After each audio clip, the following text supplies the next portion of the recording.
윤석열 대통령의 내란 혐의 첫 형사재판이 내일 열립니다. 윤 대통령 변호인단은 오늘 오후 접견해서 대통령이 직접 출석할지 등을 논의할 예정인데요. 현장에 법조팀 취재기자 나가 있습니다. 권준수 기자. 네, 서울중앙지방법원입니다. 네, 내일은 첫 공판 준비 기일이 진행되는 거죠? 네, 윤석열 대통령의 형사재판 첫 공판 준비 기일이 내일 오전 10시 서울중앙지방법원에서 열립니다. 윤 대통령은 내란 우두머리 혐의를 받고 있는데 직접 출석할 의무는 없습니다. 정식 심리에 앞서 재판의 쟁점과 증거를 정리하는 절차만 이뤄지기 때문입니다. 다만 구속 취소 신문도 함께 진행될 예정이라서 재판 뿐만 아니라 검찰 측과 윤 대통령 측이 구속 필요성에 대한 의견을 각각 낼 것으로 보입니다. 윤 대통령 역시 불구속 상태에서 재판을 받기 위해 구속영장 발부 과정에서의 위법성 등 직접 의견을 낼 가능성이 있습니다. 이를 위해 윤 대통령 변호인단은 오늘 오후에 윤 대통령과 서울구치소에서 접견해 이 형사재판에 직접 나갈지 논의하고 결정할 계획입니다. 네, 그리고 오늘 오후 이재명 대표의 공직선거법 항소심 재판도 잡혀 있죠.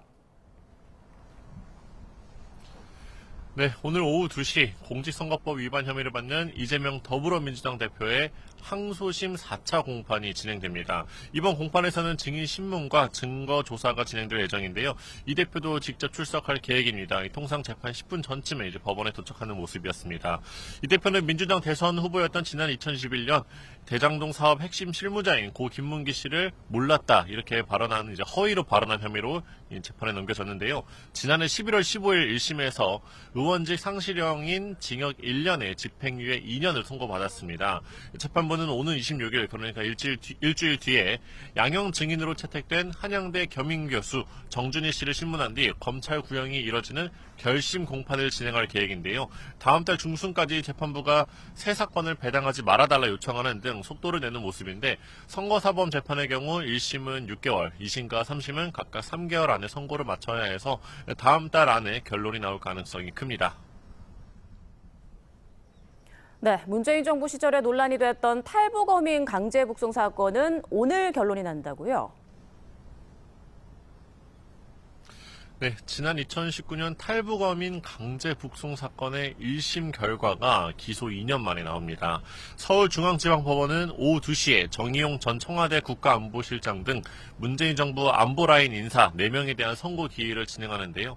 이들은 동료선원 16명을 살해하고 탈북한 북한 어민 2명을 귀순 의사가 밝혔지만 강제로 북한에 돌려보내도록 부당하게 관계기관에 지시한 혐의를 받습니다.